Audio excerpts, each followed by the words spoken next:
Good day, gardeners. This is the DC Beltway Gardener. We're going to talk about garlic today. It's October 15, Zone 7, and I'm going to get prepped to start getting my garlic bed ready to plant in about a month or so. Now, last year I planted about 200 cloves and got 200 bulbs of garlic. We harvested in July. That's all that's left. So if you're a family that translates use 2 cloves of garlic to 2 or 3 bulbs of garlic, then you absolutely need to plant your own garlic. That's it, 200 bulbs. I got a half of sack left from my garden. So here is my process. First of all, I can't do this while filming, but I'm going to go ahead and turn this up. I put in some of my old potting soil just to repurpose it a bit and build that bed up. And then I'm going to add some compost.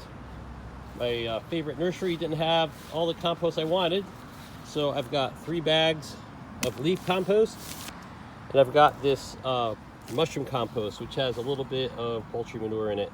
So I'm going to go ahead and get that down October 15, and right before Thanksgiving, right before first frost, I will be planting garlic cloves, just like you see here, breaking off the bulbs, and I have them ordered and in my room already, ready to go for when that day comes.